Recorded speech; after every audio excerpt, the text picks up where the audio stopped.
This is Brad with Engadget reviewing the Huawei Ascend P1. It's currently available internationally as an unlocked device, and it's Huawei's first time launching a dual core. It's all a part of the company's broad strategy for 2012 as it seeks brand recognition, since it's currently known as a manufacturer of budget phones and tablets. Looking at the devices that have already been announced, however, it's clear that Huawei is taking strides in the right direction.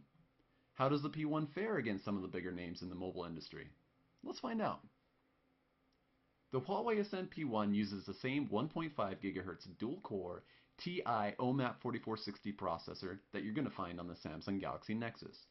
This means the P1 has some rather famed footsteps to follow.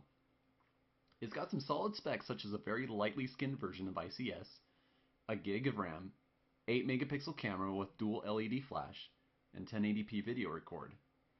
It's also got quad-band GSM and pentaband 3G that includes AWS. At just under 4 ounces, it's also extremely light. So what separates this phone from giants like the HTC One X and the Samsung Galaxy S3? Unfortunately, it has only 4 gigs of onboard storage, an average 1670 mAh battery, and glossy plastic to help keep it light. The P1 also lacks NFC, and it features a 4.3-inch QHD Super AMOLED panel, which is the same as what you'll find on the Motorola Droid Razr. Now, if you squirm at the thought of pen-tile displays, you're not going to be a fan. The front of the P1 offers a 3-capacitive button setup that includes menu, home, and back. Above the display is a 1.3 megapixel camera and a speaker. Around the edges, there's a microSD port on the right. On the top, you'll find a full-size SIM card slot, a micro USB, and a 3.5mm headphone jack.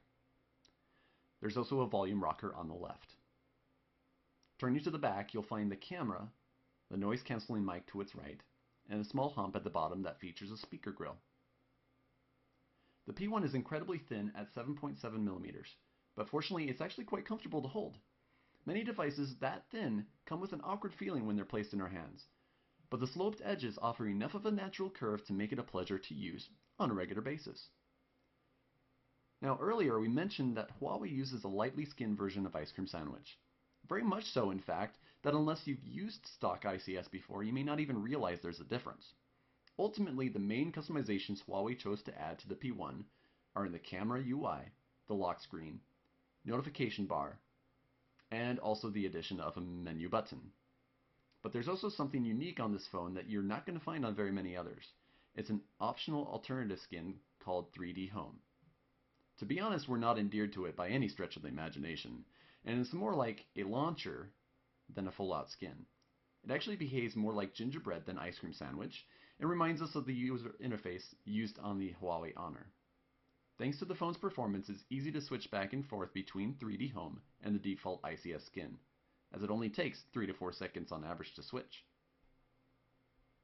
Speaking of performance, we found the P1 to be a great choice for power users, fully capable of multitasking without any lag or hang-ups.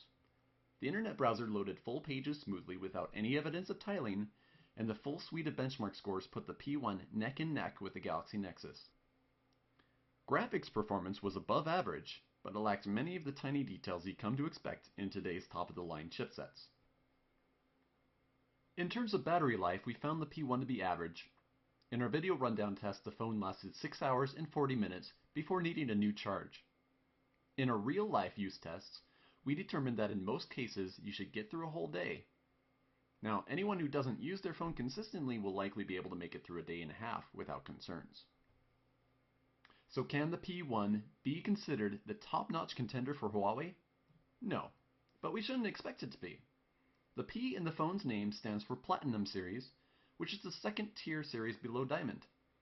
The D series will be considered the high-end flagship phones in Huawei's lineup, and within the next couple months we should see the D Quad come out to eclipse the P1's offerings. Thus, the P1 will be a genuine competitor with devices like the Galaxy Nexus and the One S. In other words, it's still a great phone that offers a stylish look and respectable features, but it's not going to be the best of the best. Overall, we enjoyed testing the Ascend P1.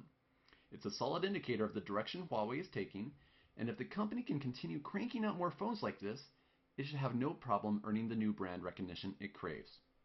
Once again, this is Brad with Engadget, checking out the Ascend P1 from Huawei.